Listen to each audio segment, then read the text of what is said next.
Okay lang po. So today, discuss ko yung Unit 1. So dalawa yung modules dun. The first one is perspectives on second language teaching. So for this one, I was able to prepare a short presentation. Pero for the second one, yung current issues in second language teaching, I was able to find a couple of videos and I feel like pareho sila gawa ng Indonesian kasi narinig ko yung yung accent na Indonesian. So I can understand it kasi matagal na ako dito. I'm gonna let you listen later and let me know kung naiintindihan niyo enough yung yung video. So dun muna tayo sa first one, basic, yung perspectives on second language teaching. I'll share my screen.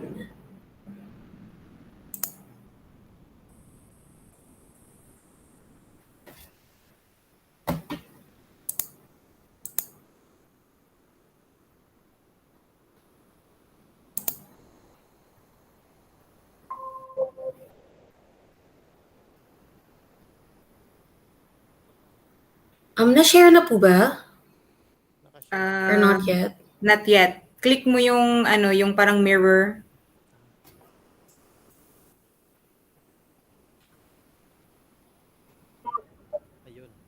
Okay.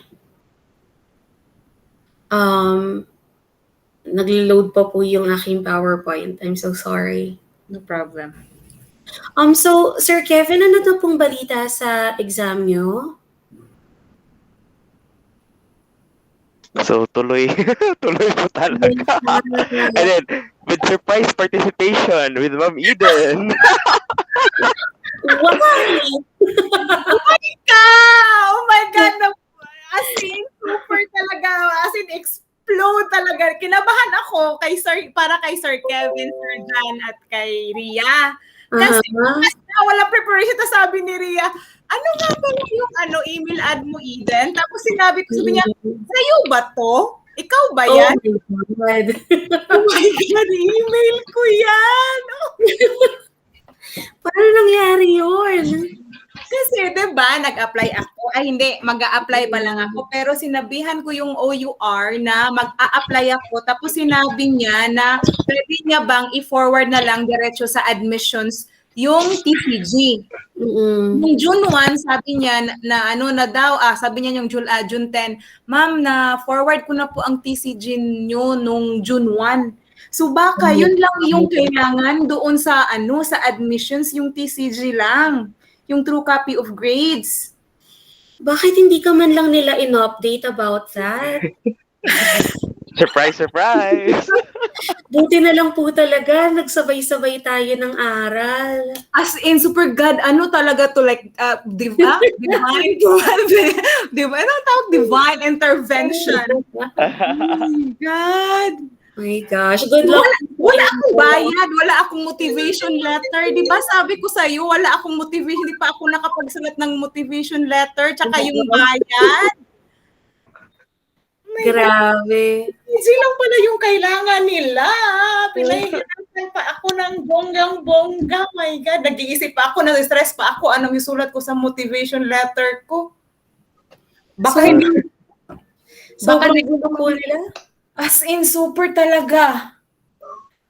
Doble na yung nervous ko, Kevin. Alam mo ba? What? Same po tayo. Pero I think mas grabe yung kaba mo kasi instant. Instant exam. Mindset ko. Alam mo yung na-prepare ka na, tapos bigla. Pero alam mo, Miss Eden, so nakausap ko yung isa kong friend na nag-take siya ng exam November din last year. Tapos sabi niya, parang nagsisisi siya actually na naghintay siya until November para mag-exam. Kasi sabi niya na sa sobrang dami ng inaral natin, ang hirap talaga pumili at ma-identify saan ka dapat mag-focus. So, parang na-prolong lang yung agony niya sa pag-aaral. So, Yeah, Yun let's din hope. yun din yung ano, yun na lang yung iniisip ko kanina. Alam niyo naman ako, I'm not dwelling on those uncontrollable situations. Mm-mm. Pero Lord, ako na lang talagang bahala sa Mhm. akin. Nagpa-pray na po ako sa lahat ng group ko. Sa kaba ko po, hindi po kasi talaga ako mahilig kasi may kasi kami active din ako sa church yung kung Mm-mm. familiar kayo sa Couples for Christ na na community. So meron Mm-mm. akong Couples for Christ community, meron din po akong sa business ko na community. Hindi Mm-mm. po talaga ako mahilig mag-send ng prayer petitions. Pero kanina po Mm-mm. talaga napasend po talaga ako. Biglang kinailangan. Sabi ko mag-araw-arawin ko na talaga yung kasi every night din may rosary din kami so minsan nag-a-absent ako sa Lord. I see. My gosh. Well, good luck, guys. Opo. Kaya sabi ko hindi ko talaga i-miss tong to review kasi Micah is presenting. Sana makatulong kahit konti. Oo, hindi yan konti, malaking-malaki yan kaya Kevin. Alright.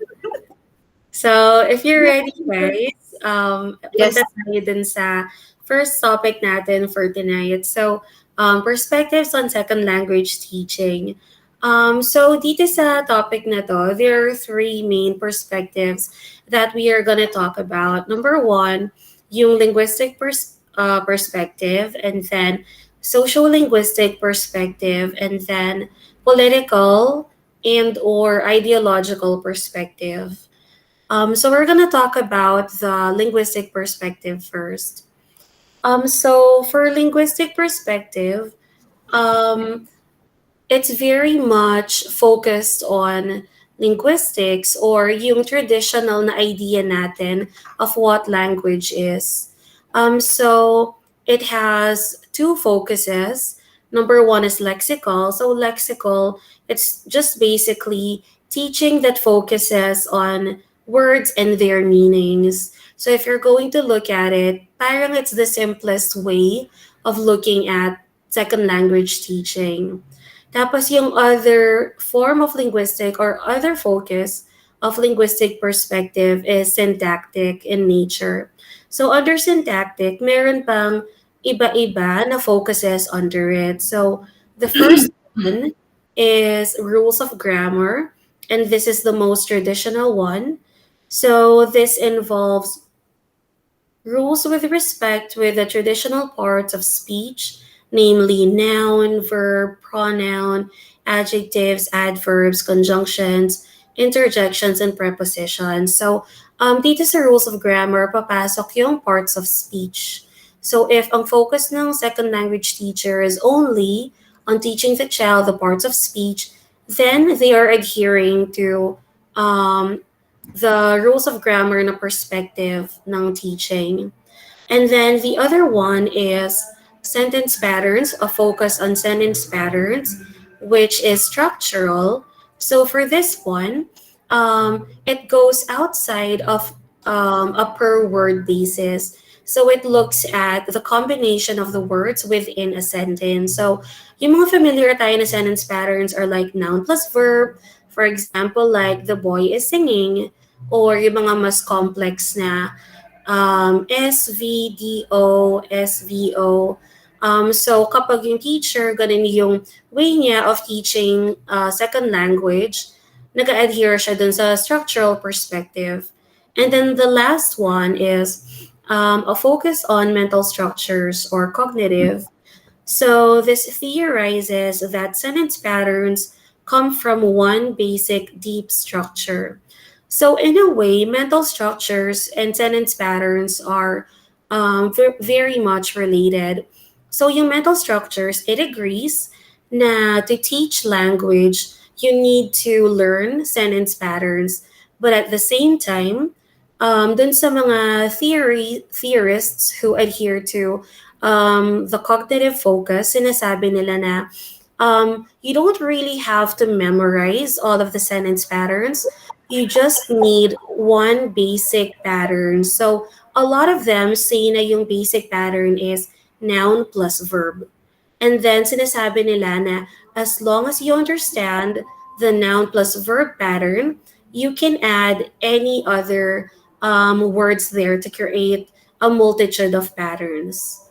Um, so yun yung tinatawag na deep structure, yung noun plus verb, yung sinasabi nila na deep structure, on which you could add other words to explore other sentence patterns. So far, do we have any questions for linguistic perspectives?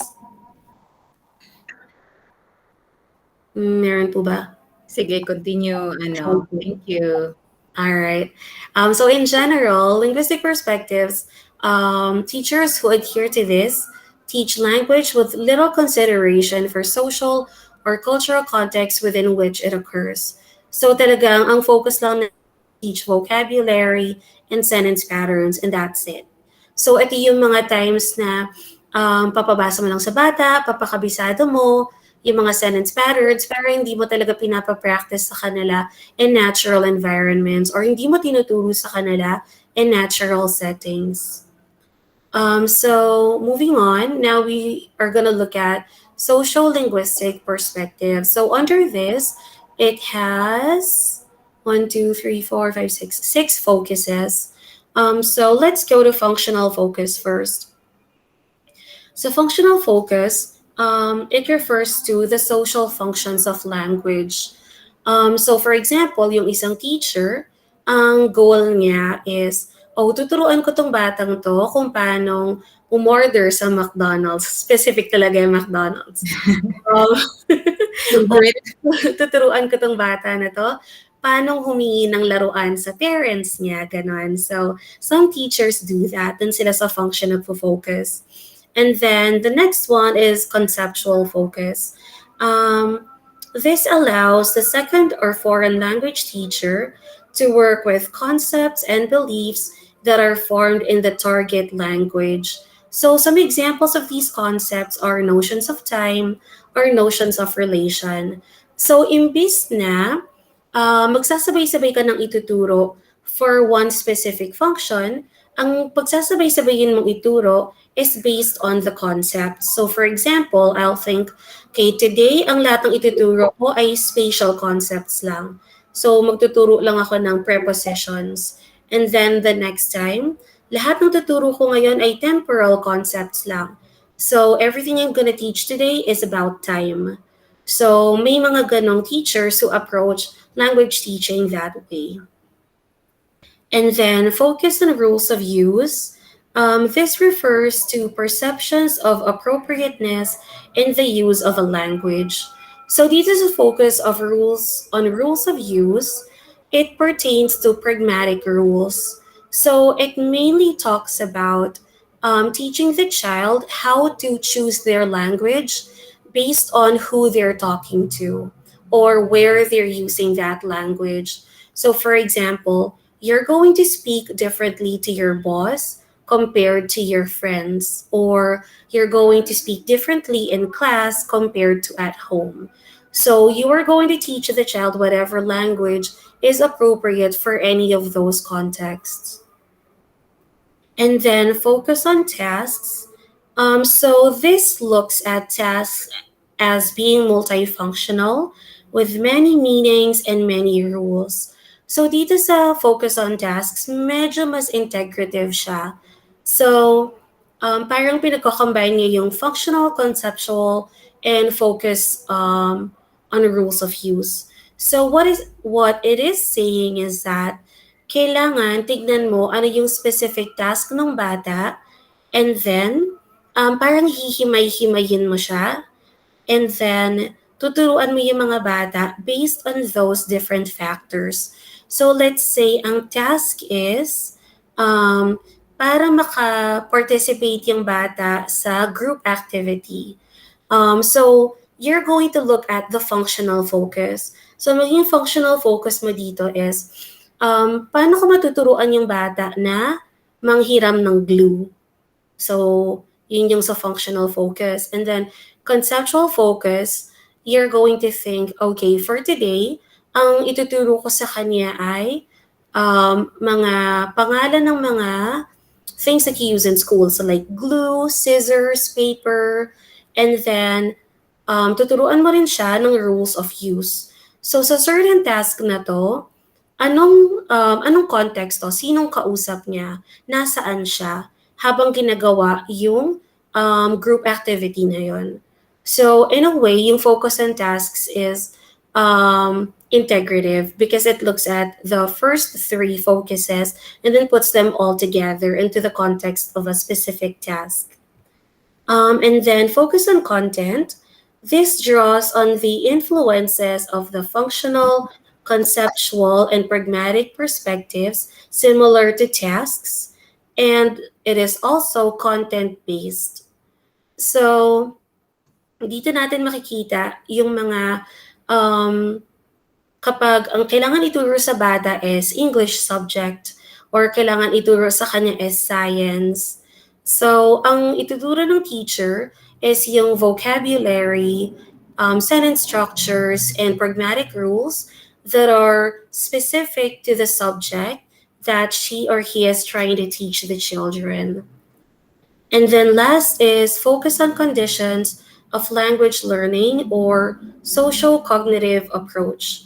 So for this one, it says that the most important dimension in second or foreign language learning is to provide an environment that best captures the natural characteristics of first language acquisition. So dito sa last one, um, it's very free. So, maraming mga teachers who adhere to this na hindi nila tinuturuan ng specific vocabulary, specific rules of pragmatics, or specific sentence structures yung mga bata. Ginagawa lang nila, they put the child in the natural context and then they let them go. Parang gano'n. So, kasi ang aim talaga nito is to put the child in a natural environment and then just assume that the child is going to learn the second language as if he were learning his first language.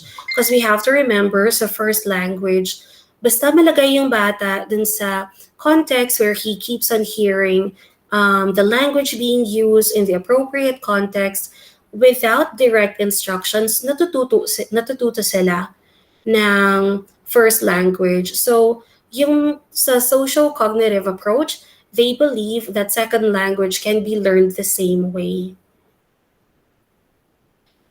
So, in general, social linguistic perspectives assume that the main purpose of teaching a second or foreign language is to teach the learners how to communicate in the target language. So, parang combination na siya nung earlier na linguistic perspective, which only focuses on lexical and sentence patterns plus social contexts. So the last one are the political or ideological perspectives. So they actually say that it's quite hard to delineate these two because they usually go together. But if you're going to look at maybe more specific descriptions, we can say that ideological perspective looks at how a language is a carrier of an ideology, a worldview, a foreign culture, and or a religion.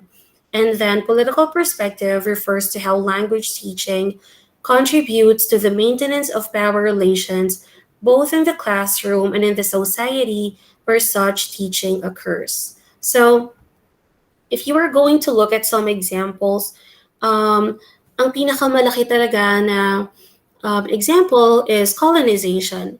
So, in this way, European languages were introduced to the native population because these languages were perceived to embody enlightened ideas of modernization and progress, Western civilization, faith, scientific knowledge, and so on.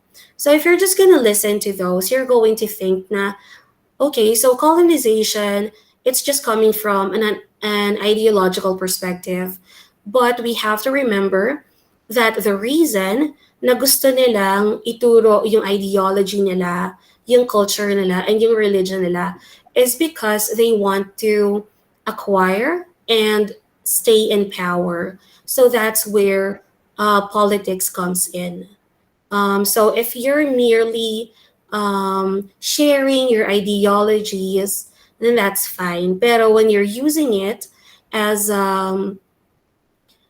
as a tool to oppress or to govern over other people who are unwilling, then political na siya. Or although we don't really have to say unwilling, pero if you use your language as a tool para ipakita sa mga ibang tao na they're lesser than you and you want to wield that power over these people, then um, you're engaging language for political uses.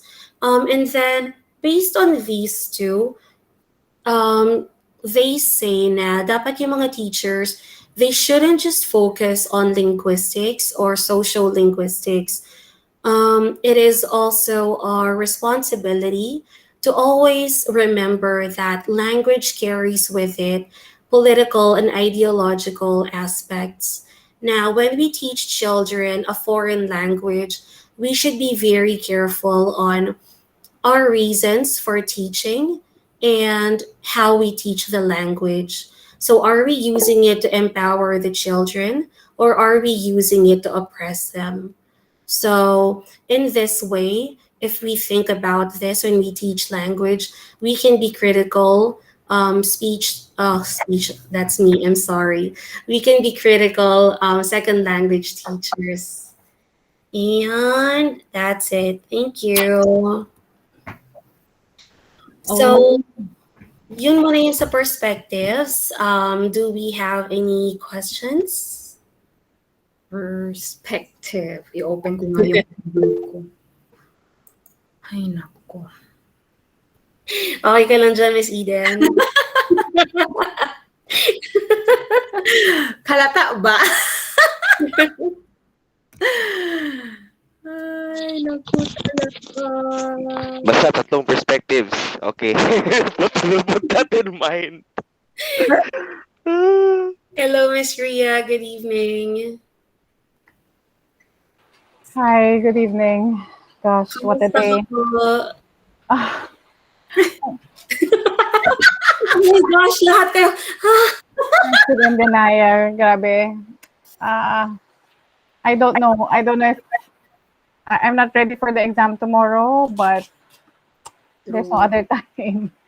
You know, I emailed Mom Marshall as well, asking if I can take the exam because I told her I wasn't able to make the arrangements to work.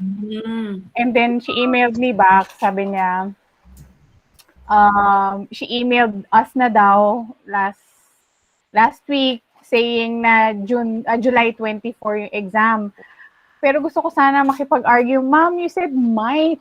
So we were waiting for the confirmation for a long time. A confirmation for 5 p.m. the day before. Di ba? Parang that's so inconsiderate naman. So, super talaga. Ang tagal-tagal mo inaantay. Kasi, yung teacher pa naman siya, hindi siya marunong use ng sabi ni Micah, yung functional purposes of language. Kasi bakit might? Nang-aaway na tayo. Ako dito talaga, may wala pa pala aircon, kaya... Correct. Kung nasabi lang na maaga, I could have made the arrangements. Ngayon, hindi ko pa rin alam. Doon ako na-stress yung mag-e-exam. Sige, mag-e-exam ako. Pero sana sinabi nyo naman para kasi all the while I thought hindi na. Kasi ito pala, talagang 5 p.m. Kung kailan pala ako hindi talaga sinabi ni Kevin. Anong oras ba na-send yung Kevin? 5, ma'am. 5 p.m. 5 yun talaga, that time Yes, talaga. 5.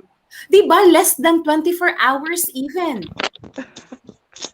Kaya nga. I think she was kinda guilty rin siguro kasi she emailed back like walang 1 hour, mga 15 minutes she emailed back. Parang oo, siguro parang napaisip din siya, ay oo nga no. Hindi naman to mga nakabakasyon lang sa bahay, nagtatrabaho, di ba? Parang... Wala siguro lang mga estudyante tayo nung mga undergrad na wala ginagawa kundi mag-study. Saka also, here in Luzon, I don't know dyan, Kevin, non-stop rain. So it also affects Oh, the dito rin. the signal. So I'm scared yung signal tomorrow, of the signal tomorrow. So Mm-mm. sabi ko, worry. Kaya Hala, oo nga. ay Kasi nako. may warning na sila for sa Oo. Luzon. Hindi man Hala. lang talaga. Wala ba consideration? She was telling me, if I can't really take the exam tomorrow, I need to write a letter addressed to her and to other officials pa. So I need to explain why I can take the exam. So sabi ko, sobrang hassle naman. So sige na, Yeah. I'll do what I can para makapag-exam Magti-take. ako tomorrow. Magti-take na lang Oo nga eh. kaysa to go through the Grabe bureaucracy. talaga. Oo. I knew they were sorry to say incompetent, pero to this level pala, grabe. Oo nga. Sabi nga din nung isa kong yung ate-ate ko dito na leader namin ba, sabi niya, Day, mag-email ka kasi hindi ka naman nag-apply pa. Sabi ko, te, ang dami talagang process. Tapos, one-time application lang to. In-apply na nila ako this schedule, so hindi na ako makaka-apply ulit. Sabi ko, unless may mga yun nga, yung sabi ni Ria na, alam mo yung kailangan mong i-justify, yung ano-ano, ganito. Hassle na yun, tapos more pressure pa yun. Kasi di ba sabi ni Micah kanina, din prolong the agony, ganun. So sabi ko, bahala na Lord, kung para sa akin. Oo nga, correct. Yeah. Parang ganun ba? Kung pumasa, salamat po. Kung hindi naman, siguro hindi to yung para sa atin. Ganun na lang. Diba? Oh, parang ganun. Sinabi ko nga sa parents ko na if makapasa, if I could pass, then okay, well and good, UP. Pero well and good UP, but then if hindi, salamat UP, goodbye. Babalik na lang ako sa alma mater ko. Correct. Alam mo, ang dami kasing benefits if UP tayo. First and foremost, hindi na yung sa credential muna ha. First and foremost, yung cost. Alam mo yung mura, siya talaga super pinakamura na MA program.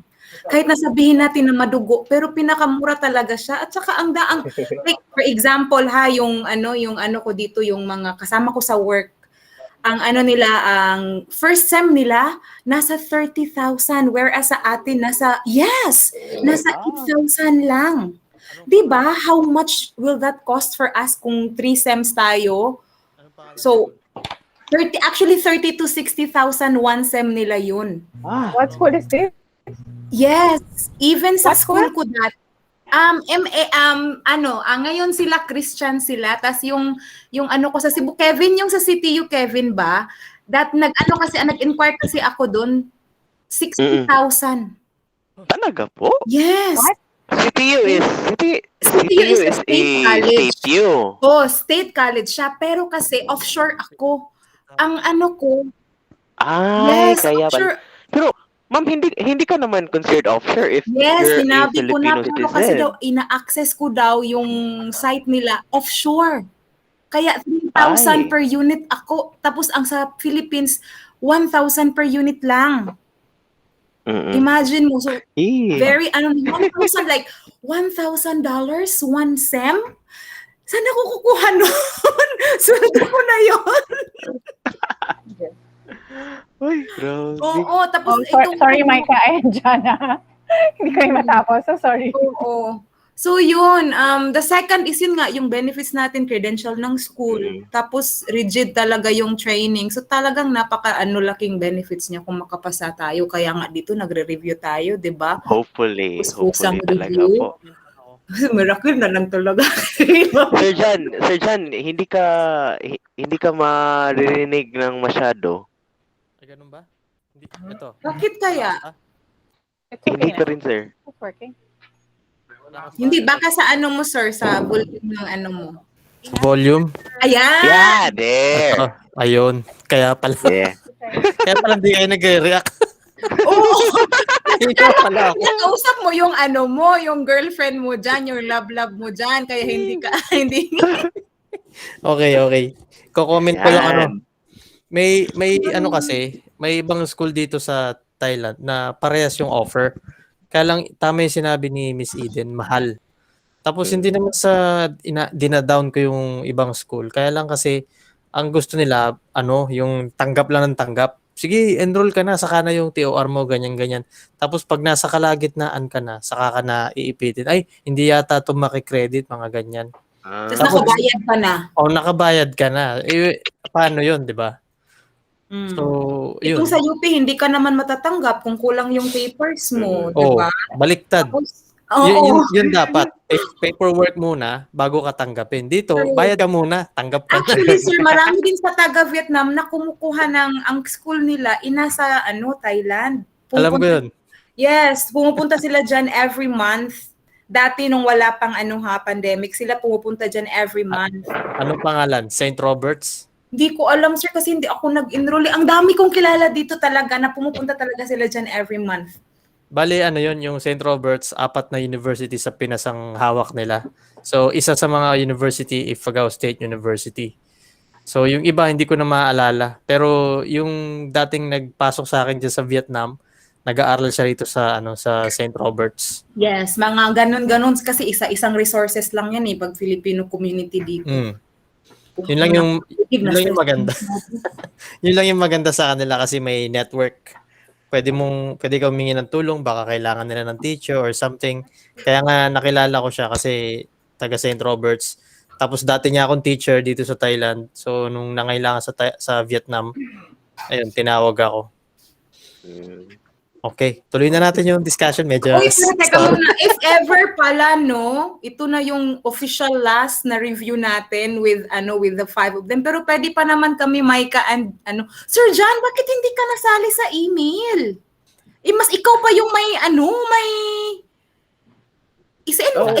sendan mo kayo sir, si Ma'am Michelle, bakit hindi ka nasali sa schedule bukas para apat tayo. Pero Sir John, you were receiving email regarding yung sa cancellation. Wala. Hala. Pero nasa spam folder mo, sir, or nasa isang email mo, i-check mo lahat ng emails mo, sir. I-check ko mamaya. Baka mamaya kasama ako tapos hindi ko. Kasi sir, ang ginamit ko na email, dalawa, UPOU, yung UPOU tsaka yung sinend ni Ria kanina na din siya. Oo nga, no. Yung old email ko. Ngayon ko lang naisip. Check mo yan, sir. Para apat tayo ma-pressure bukas. Micah, pagpatuloy ka. Micah, paano ka na? Yung mga natin, classmate natin sa na BC. Oo nga po wala nang matitira sa akin. Pero kung nandyan pa si Sir John, pwede pa yan. Oo nga po One-on-one na lang. Mag-invite kayo. Actually, feeling ko, sir, na yan. Yung iba, magporsigido na yan after nitong schedule na to. Kasi November yung take nila Yeah. Yeah, and then sila motivated right now kasi malayo pa. I-motivate tinatamad pa. Sir. Tinatamad pa yung mga yun. Yung takutin natin sila. Yung mga mag-exam bukas, yung magsabi para kapani-paniwala. Oo, takutin natin sila para mag-review talaga ba, no? Para may kasama kayo. Sige lang, convincing powers ko dyan. Marami yan. Saan na ba tayo sa discussion? Nasaan na? Tuloy na natin. Kalimutan ko na tuloy. Dun sa perspectives po, meron po ba kayong questions or comments dun sa perspectives on language teaching? I'm good with that, ma'am. Good. Okay na po. So yung second na topic is issues in second language teaching. So for this one, I was able to find a video, pero like I said earlier, I think it was made by an Indonesian. So, pero in English naman po siya. So, just let me know po kung okay naman po yung video. I'll share right now. Pahingin ng link, ha? Sure po. Pasa mo sa Facebook. Okay.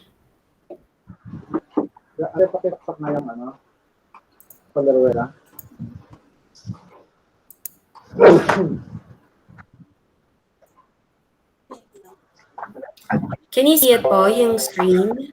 Yes. Okay.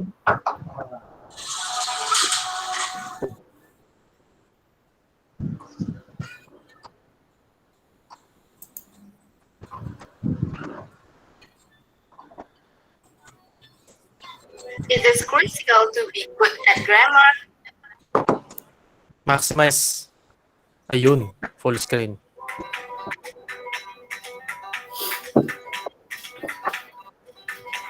This study is about teachers' roles in English language teaching, viewed from the perspective of student-centered learning approach.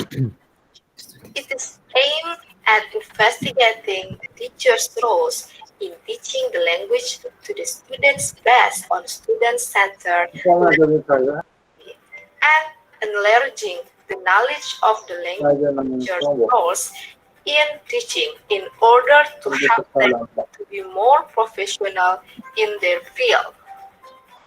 The method used in this study was a library research method, and the researcher used books, documents, and journal as instruments, as well as the data analysis was descriptive qualitative technique. In the classroom, teachers have a very important role that must be played with the aim that the learning that they do in the classroom can be successful based on the learning objectives they have set before they begin the process of teaching and learning. The teacher's role, which are discussed in the paper, are the teacher as the controller, as the organizer, the assessor, as the prompter, as the participant, as the resource, as the tutor, as the observer, and the therefore, it is suggested that these roles have to be implemented by the teachers during teaching and learning.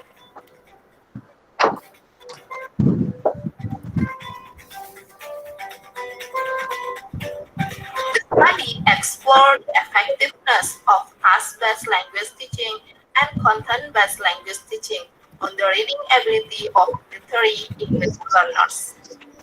The reading texts on military affairs such as U.S. military forces, U.S. military academy at West Point, and etc.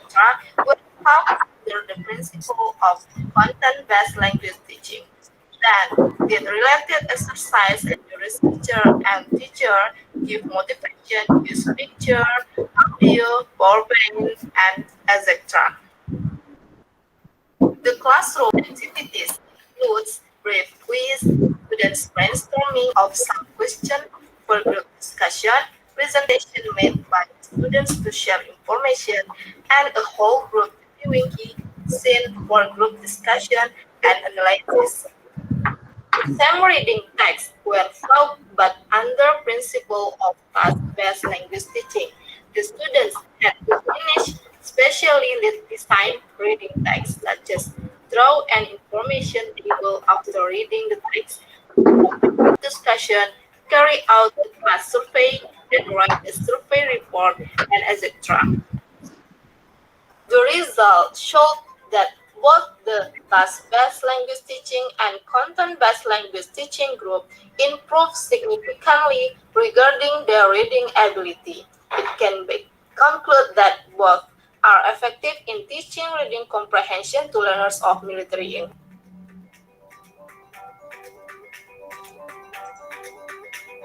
Principles for grammar teaching involve principles for creating the context and principles for creating tasks in the context. The real context will help teachers and students attain desirable result. So how to bring practical context in English grammar lesson? It should have three main characteristics that a good context should attain.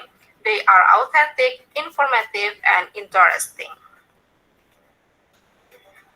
In order to attain the target language, the teachers need to help the learners know how to apply forms or structures in doing tasks. spoken language or written text.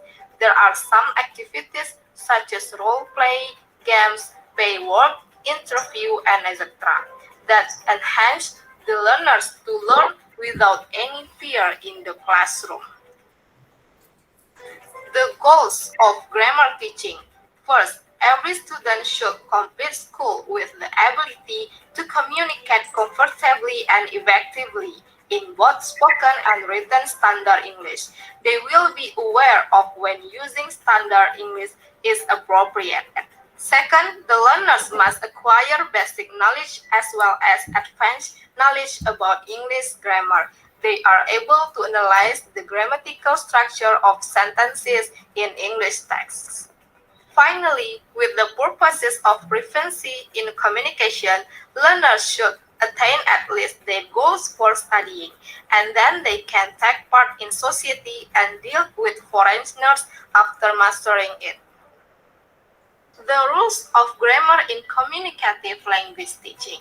First, a good grammar foundation will definitely help us convey ideas more efficiently and coherently. It is crucial to be good at grammar because it also shows respect to the culture. Grammar gives insight into the meaning and contents of the words, especially when using English for academic purposes. Grammar is important. It is necessary first to learn the grammatical rules and then apply them in that communicative situation.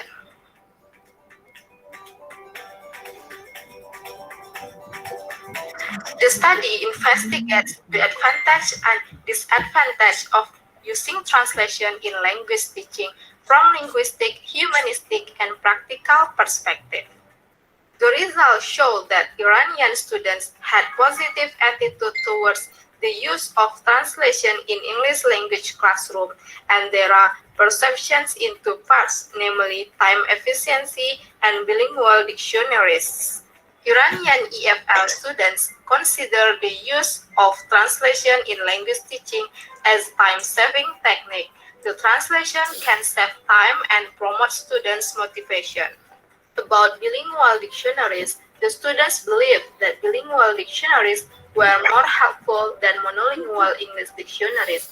Although monolingual teaching is still dominant and acceptable in many EFL contexts, the findings of the study show that the students believe that translation in language teaching can have many positive effects on their learning from different perspectives of the EFL students.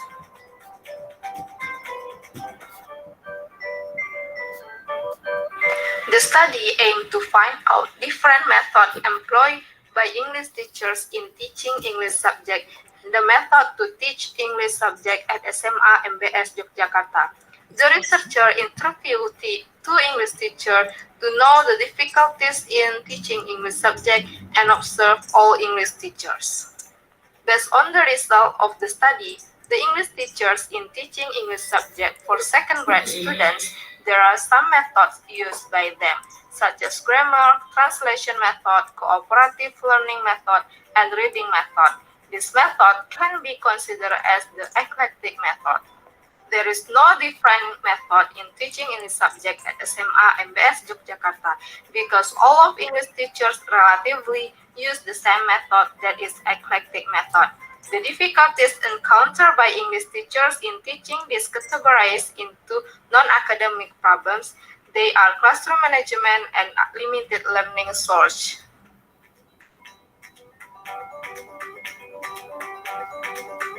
The study investigates the use of genre-based language teaching model in teaching of writing skills to improve students' low achievement. The study applied the three phases, which are planning, acting, and observing, and reflecting. The planning step presented the plans derived from the result of the discussion between the researcher and the real lecturers to provide some instructional tools and learning steps to overcome the students' problem in writing. The acting step was part of conducting the arranged plan in the class while observing. The researcher and the real lecturer observe the instructional process. The reflecting step aimed at evaluating whether or not the arranged plans achieve the expected improvement. The finding of the study presented that the use of the genre-based language teaching model was able to improve students' writing achievement was identified from the result of the writing test.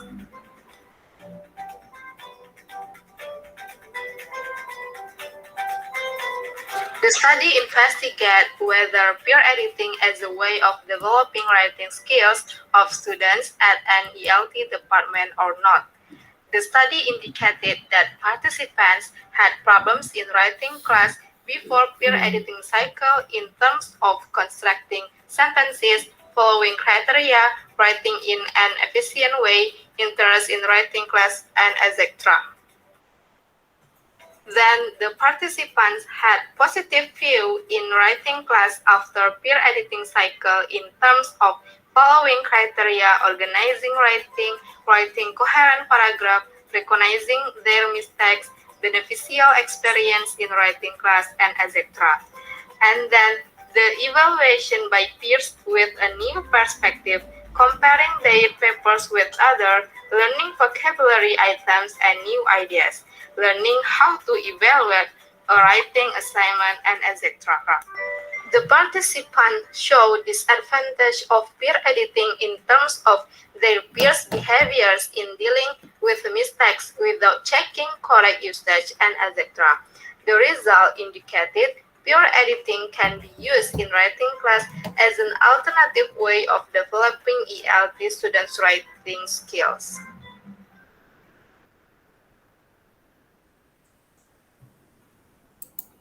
Ayun. Wait lang po. Sunod-sunod ba? Hindi po, tapos na. Wait, hindi ko na-stop. Okay.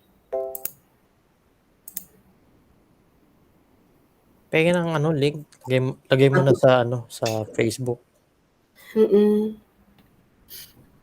So yung video na yon, mas specific siya compared dun sa nasa book natin.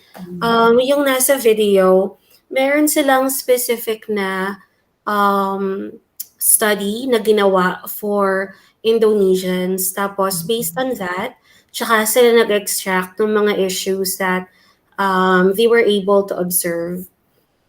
So actually, isang napansin ko doon, ngayon ko lang nalaman na apparently sinisimulan lang nila ang teaching ng English sa second year of high school. So, kaya yun. Kaya talaga medyo hirap sila sa English kasi ang late na nila mag-start. Hindi pa rin uso dyan, Maika, ang language centers? Uso po siya, pero usually, ang mga nagpupunta doon, mga nasa international schools. Yung mga nasa public schools, hindi talaga uso dito ang English. Napakahirap maghanap ng taong nag-i-English dito. Kahit doctors, pag pupunta ako sa doctors, nahihirapan ako maghanap ng marunong mag-English. Oh. Kasi dito usong-uso like from prep, even from daycare centers. Meron. So yeah, yun, ang hirap dito. Kaya pag di ka marunong magbahasa, galit sila sa iyo. Ay, ganun. Same lang pala. Ganun din dito eh. Diyan din sa Thailand, sir, hindi naman. Pag mag-i-English ka lang, takot sila. Pagka kakain ako, karinderya lang. So, pagka napansin nila na yung pasatay ko, medyo sablay, mag-i-English na ako, nilalayasan ako. Ganyan din dito. Ayun. Salamat. Ayan. So, if gusto niyo lang ng quick rundown, just to make it clear. So, yung mga nabanggit na, I really don't think those are issues, pero parang mga na-figure out nila ng mga approaches and methods which work for the students na probably nag-participate dun sa study. So, yung mga napansin nila doon is helpful ang teaching if it's student-centered. So, of course, yung what I always talk about na hindi it's better if i-check mo ano yung context ng bata and for what niya matututunan yung skill instead of just following the curriculum. Of course, you can follow the curriculum, pero maybe you can parang make adjustments dun sa material mismo or dun sa mga context in which you're going to teach the skills. Tapos, it should be content and task-based. So, katulad yung kanina dun sa perspectives ng social linguistic perspective na it'll be helpful kung merong focus on the task and focus on the content or the specific subject na kailangan matutunan ng bata yung language. And then, teach English grammar communicatively. So, social linguistics again. Na you're not just going to teach lexical and grammatical skills, but you always have to teach those in appropriate communicative contexts. And then yung using translation, I'm thinking this refers to yung similar to us, which is MTBMLE, if I'm correct. Right now, although there are a lot of studies supporting it, mas prevalent pa rin right now sa second language teaching na native speakers yung kukunin nila and they have less trust kapag hindi native, quote-unquote native speaker. And they don't really support teaching the children using, or not really using wholly, pero augmenting yung learning nila by using the first language that they already have. And then the other one, this is one issue that I observed, nakita ko dun sa book natin, yung age and second language teaching. So, yung nabanggit ko kanina na kids here in Indonesia are being taught English when they're already in the second year of high school. It does affect how they acquire the new language because medyo mas matanda na sila, neuroplasticity is less, and then ang dami na nilang learned behaviors in terms of English that would be very hard for them to change. And then what I also noticed, kasi for us, di ba, alam ko si Miss Eden yung nag-discuss nun, na kapag you're in a small group, ang tendency mo is to expose yourself more to the native community. Pero if yung group mo, like marami kayong Filipinos in one place, tendency mo is to stick with that group. Tapos less yung exposure mo to the local language. So, yan yung nakikita ko sa mga friends ko dito. Marami akong friends kasi uso dito sa Indonesia, yung nag-aaral sila sa ibang bansa for college. So, magtataka ka, bakit gano'n? Nag-aral siya sa States, sa Australia, sa Europe, pero yung ideas niya, yung language niya, parang hindi nagbago kasi tayong mga Pilipino, makanood lang tayo ng konting English, Amerikano na tayo eh. So, yun yung hindi ko napapansin sa kanila. So, meron akong nakausap the other day. Ang kwento niya sa akin, when she went to university, naghanap siya ng ibang Indonesians and then they rented a house. And then when I asked my other friends na Indonesian, ganun ang lagi nilang ginagawa. They seek out other Indonesians and then they don't really communicate with the other people in that country. So, hindi masyadong permeable yung sense nila of culture, of language, of their identity. Kaya ayun, isa yun sa mga reasons I feel kaya hirap sila to learn a new language. And then yung last two, they're mostly about writing. So yung second to the last is genre-based writing. For this one, I'm not sure kung meron sa inyo nagtuturo ng writing sa students nila, pero hindi ako masyadong familiar sa approach na yon. sa genre-based writing. So I'm thinking na, like if you're teaching genre-based writing, you're going to choose, ang ituturo mo ba is pagsusulat ng adventure or pagsusulat ng love story or magsusulat ng coming of age. Pero hindi ko alam ano yung relationship nun with why that approach would be helpful for kids in terms of developing their writing skills. So if any of you have any idea about that, meron po ba? Yung writing ba, Maika, yung writing skills? Mm-mm. Actually, sa Vietnam, uso po yan dito. For example, kasi ako may language school ako. Maliban dun sa, di ba sabi ko na, nabanggit ko na dati na dito sa Vietnam, yung school ko, at saka most of the schools dito, 6 yung subjects nila in English. Separate, each skill is separately taught.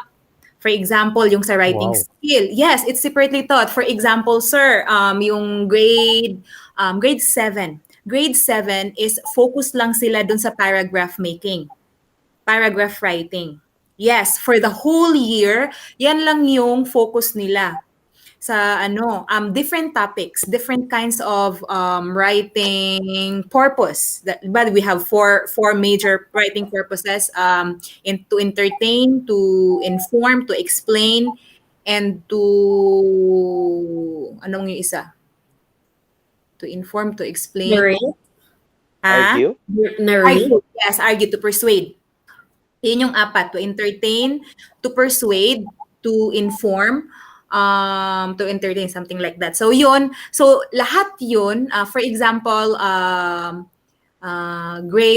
first grading, to entertain lang yun. So lahat ng different kinds of entertainment. So yun lang yung focus nila, tas different topics. To persuade, different topics. Yung to persuade like comparative essay or let's say problem solving, cause and effect, yun. So, yun yung sa grade 7. Grade 8, yun, na sila,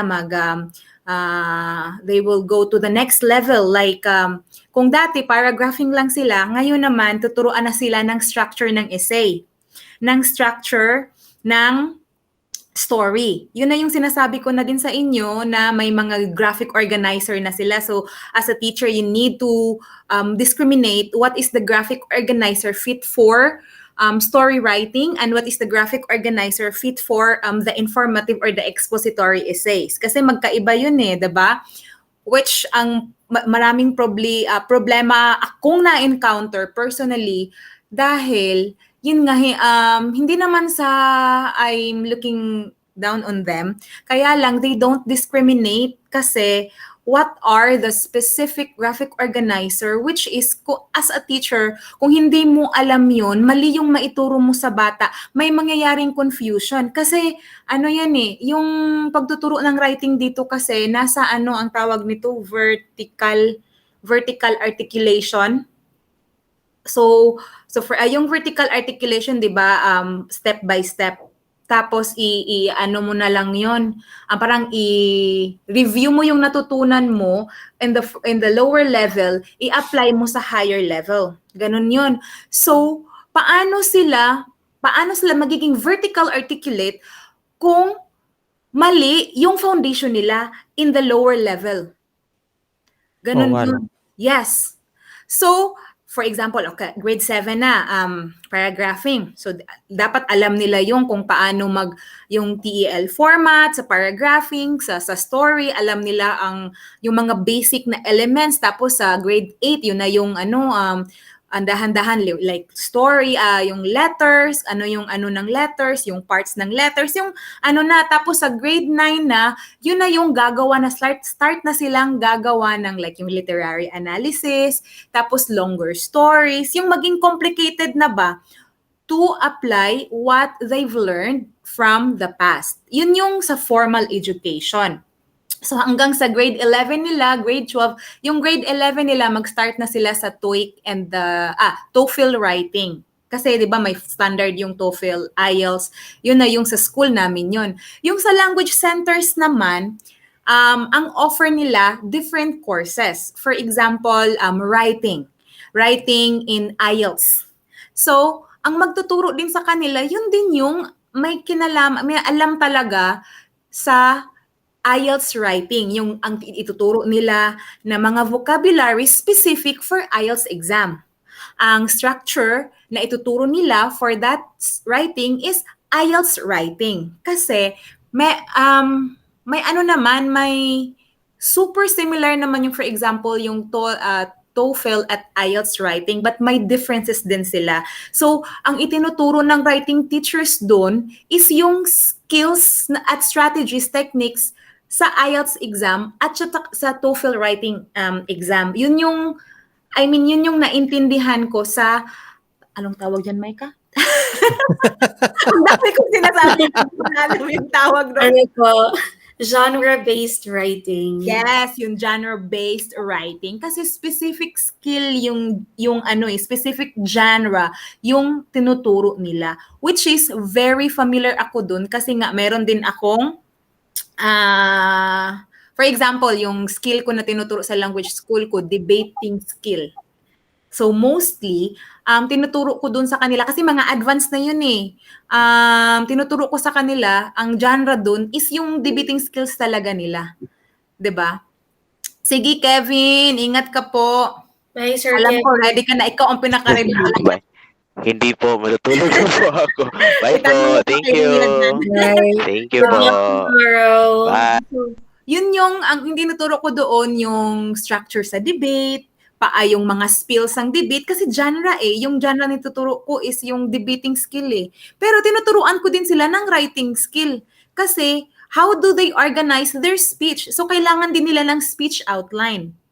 So, yun yung alam ko sa genre-based na yan. May answer na ako bukas. Oh, Ria, may answer na ako bukas. Good job, Miss Eden. May 1 point ka na.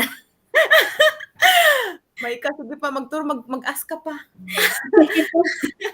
So, yung last one po is yung sa peer editing. So, this one, ang mostly nakikita ka dito is yung monitoring or self-awareness. So, marami akong mga students na whether it's spoken language or written language, dire-diretso lang sila. Tapos marami silang ideas. Tapos, after that, hindi na nila mapapansin na may errors pala sila dito, meron dyan. Pero, bigyan mo lang sila ng sobrang liit na cue. Like, sabihin mo lang, kailan nga nangyari tong story na to? Tapos sabihin niya, in the past. Sabihin ko, okay, so what tense should he use? Sabihin niya, past tense. Tapos, just based on those 2 sentences that I said, may edit niya na yung work niya. Makikita niya na ay, okay, dapat pala lahat to past tense. So, dun sa peer editing naman, it's a little different kasi, so as the term says, magpapalit lang sila ng friend niya, ng classmate niya na, here's my work, you check it, give me your work, and I'll check it. So, yung maganda dito is, meron ng expectation dun sa bata na the reason that you are being given this paper is for you to check ano yung mali, ano yung tama.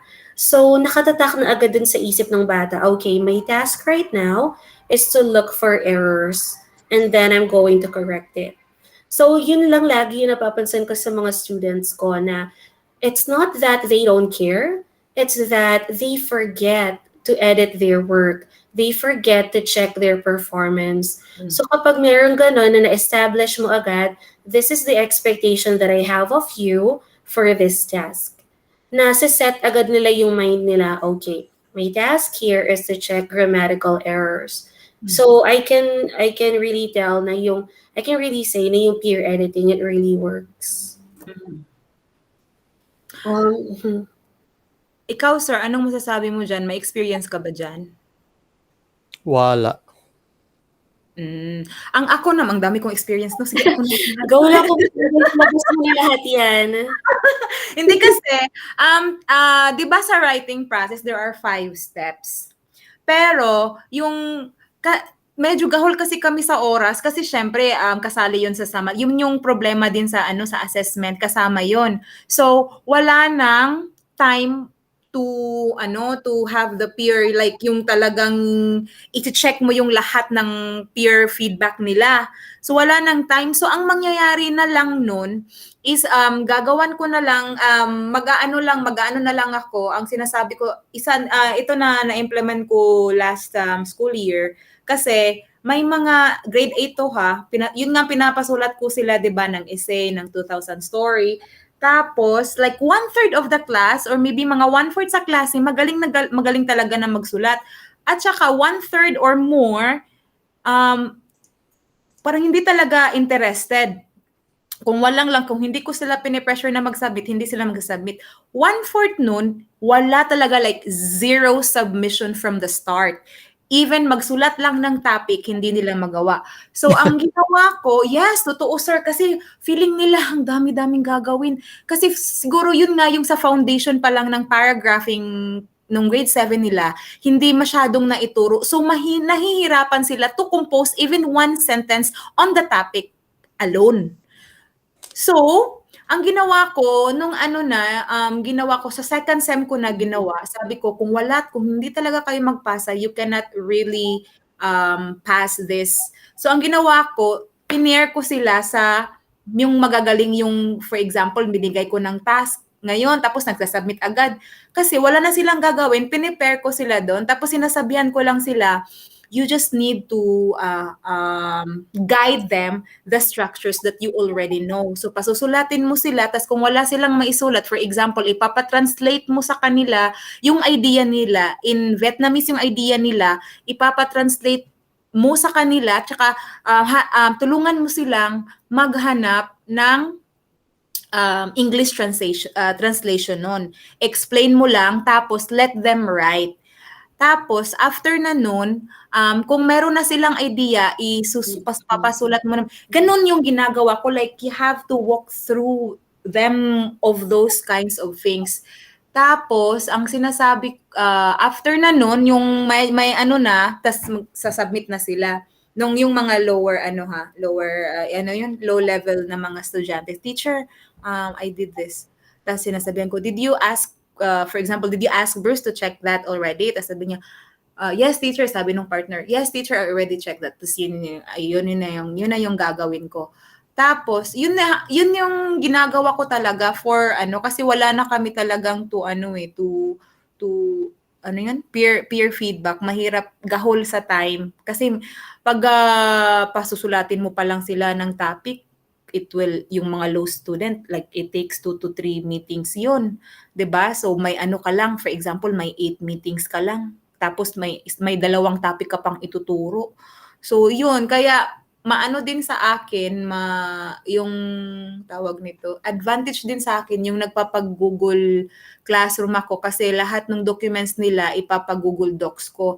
Real time ko silang ma-check. Like, for example, teacher, I already submitted. So, check ko yun. Tapos, ko lang yun, yung mga grammar, yung mga for example, this paragraph, you lack to employ the sensory words. So, maglagay ako ng example. For example, you said, you mentioned about your room. You said, my room is big, diba? So, ano yung mga nakikita mo sa room mo? So, ilalagay mo doon, my room has this. So, ganun lang. So, for example, yung mahaba na masyado yung narration nila, tapos sasabihin ko, you have a really good way of yung marami kang idea, but in this part, can you insert a dialogue? Gaganon ako. Yun yung ko. Tapos, yun yung sabihin ko sa kanila. Tapos matatapos na sila ng ganon, matapos na lang edit yung work nila, kung ano yung mga naituro kong technique sa kanila, gusto ko yun din ituro or i-feedback nila dun sa mga classmate nila if their classmates are asking for help. Yun yung peer feedback na ginagamit ko. Actually, gustong-gusto ko siyang gamitin kasi nga to help me, no? Kasi kung ako mag-check sa lahat-lahat ng nila, writing. 200 students. Tapos babasahin ko lahat-lahat ng mga stories nila, ever writing articles, babasahin ko. Pagbabasa pa lang, wala na, gahol na sa oras, di ba? Kaya, advantage yan. Kaya lang, patay naman tayo. So, yun. Yes, Ria. Sorry. I really feel so tired. Bahala na bukas. Yeah. Ay, ako parang wala na. Kaya yan, Makikinig kaya lang yan. ako ng past Kaya. reviews na. Good luck tomorrow. Tutulog na lang ako. Good Mahalaga luck may and God energy. bless. Oo, sige. Bye-bye. Bye. Yeah, bye. See you. Thank you, Micah, See you. John, Eden. Thank you, Bye-bye. Andrea. Oh. Yun na ba yung last?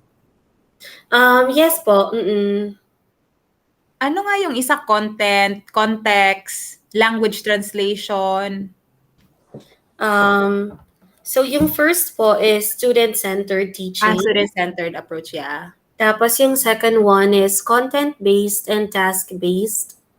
The third one is teach English grammar communicatively. Fourth is use translation. Fifth is teach English at a younger age. Sixth is genre-based teaching, a writing. And then the last is peer editing. For writing din yun. Okay. Mm. Thank you so much, Ala, uy. Ang dami pa, uy. Ayun. May Hiningan ko yung comment lang review, ako. ang Kaya dami lang Sige, sir. baliktad kay Teacher Eden eh.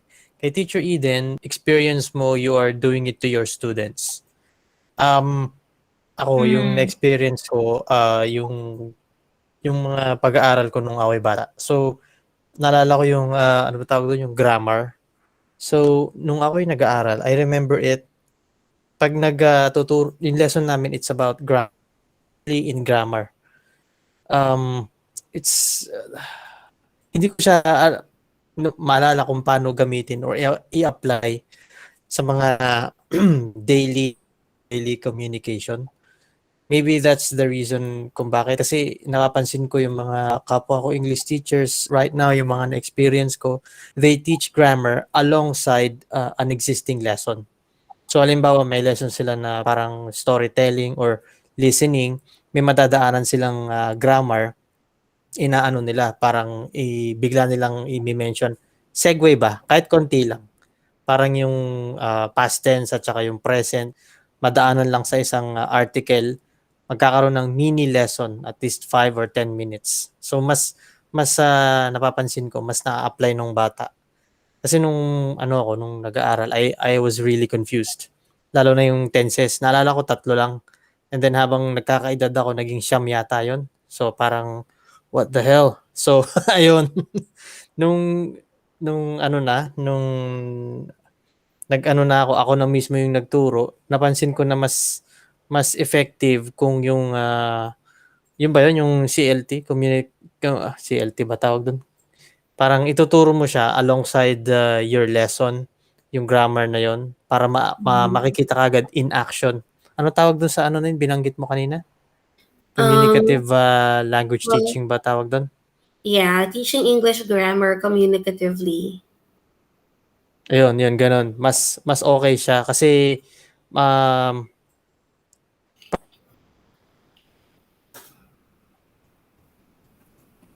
at least kapag itinuro alongside an existing one, maano mo siya parang, yung pala. Pag nadaanan mo ulit in the future, maaalala mo kasi yung lesson maigsi lang. Parang the less you learn, parang maliit lang yung natutunan mo, pero maaalala mo, may apply mo sa susunod. Parang ganun. It's a lot easier. Ayun. Wala na akong masabi. Yeah, I think yeah, tingin ko po kaya yun nag-work kasi tama yung context na ginamitan ng language eh. Kasi feeling ko yung ibang mga times na nagtuturo ng language, yung dahilan kaya sobrang haba nung sessions or nung class is that paulit-ulit, like sobrang daming sentences, sample sentences, papakabisado sa mga bata, yung mga ibig sabihin ng sentence patterns na yon. Tapos, hindi naman nila gagamitin for I hate that. communication. Oo. So, ang nangyayari is, ang naiwan lang dun sa bata ay nakabisado niya ano ang ibig sabihin ng subject, verb, object. Pero pag nasa real context ka na, hindi ka naman titigil and then you're gonna go, wait lang subject, verb. Pero, True. I-identify mo pa isa-isa. oo, yeah. So, depende talaga dun sa teaching approach na kahit na sobrang haba mong, Tumirik. sobrang Guys, tagal mo ituro. Kung, hello? Yeah. Sure? ayun, parang tumitirik yata. Nagloloko na yung internet. Okay, patuloy na natin 'to. Tumigil kayong dalawa eh. So, hindi ko alam kung ako or Okay. kayo. Ayun na. Oh, Ayan. Ako, sir, naririnig ko naman po kayo. Yeah. Narinig din kita, sir. Yeah, so yun, I really don't think it matters a lot gaano katagal mong ituro yung isang specific na skill as long as tama yung approach mo and then maraming opportunities for practice yung bata sa natural environment. That's so true. Mhm. So do we have other concerns or yes, mayroon tayong other concerns. all right. So, si Miss Eden, si Sir Kevin, at saka si Miss Ria, they will take the test tomorrow.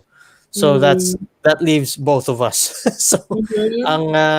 ang dami kasi natin dati, nandun si Sir Kim, si April, si Tanya, madami tayo before.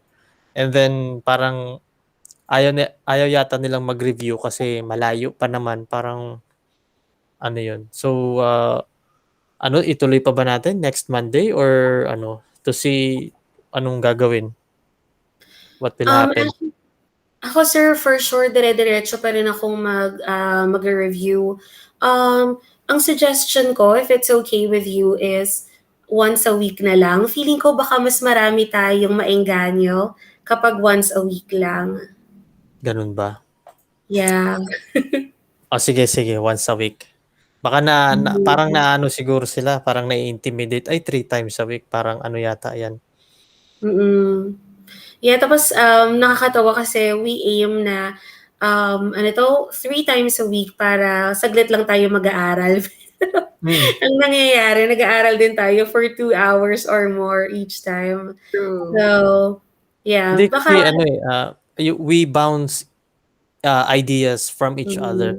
Doon tayo natututo eh. Kasi yung sa akin, binabasa ko yung mga articles, yan, naiintindihan ko, and then kapagka ini-explain ko na, doon na medyo parang naiiba yung meaning sa pagkakabasa ko. So when I share it with you guys, parang oo nga no, parang iba yung pagkakaintindi ko. So parang alam mo yun, naaayos ba? True. Yun nga sir, yung organize ba? Mas na-organize. So even though I like studying alone, parang wala akong hindi ko na kailangan gawin itong ganito. May nakikita akong value kapagka merong teamwork, kumbaga. So because what I see, baka iba sa nakikita nyo, or maybe what I see is different, what I understood is different, you guys can correct me. So yung ganun ba? So tingnan natin kung kung once a week, paano yan? Sabado, Linggo, anong araw pwede?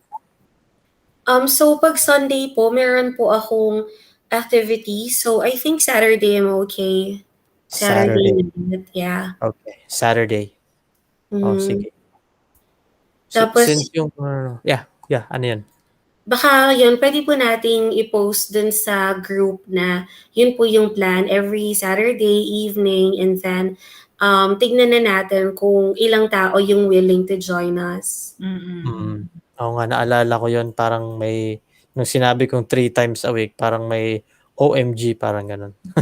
yung Tapos facial sir, expression. na lang, sabihan din natin sila na ganito yung mangyayari sa kanila. Lalo pa, for example, makapagsabit na sila kasi I'm sure magsasabit niyan sila in October kasi deadline na in October. Tapos walang yung information ba na ora-orada. So at least mas better na yung nakaka-review sila para at least kung ora-orada may maisasagot sila kahit papaano, no? Yes. Kinabahan din ako nung sinabi niyo meron na kayong email. Sabi ko, baka may email din ako, hindi ko alam. Wait, ni-check mo yung isang email mo, sir? Wala talaga? Baka na-spam.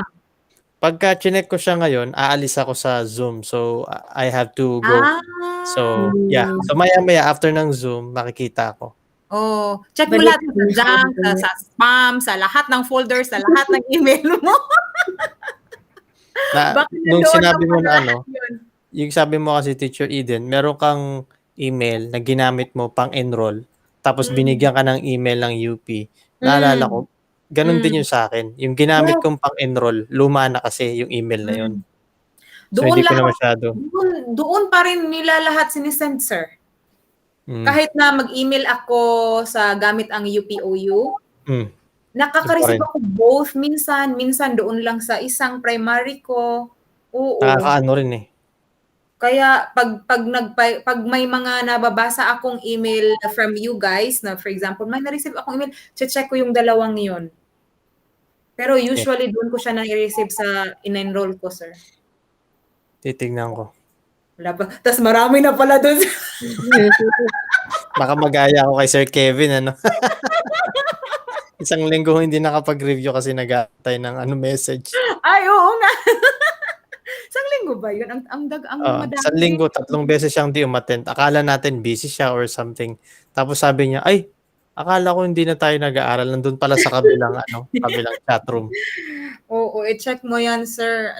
Hindi ko alam kung saan ako mag-start magbasa or magpa-play na lang ba ako ng YouTube natin, or kasi hindi ko pa ulit nabasa itong module na to eh. Mag-YouTube ka na lang.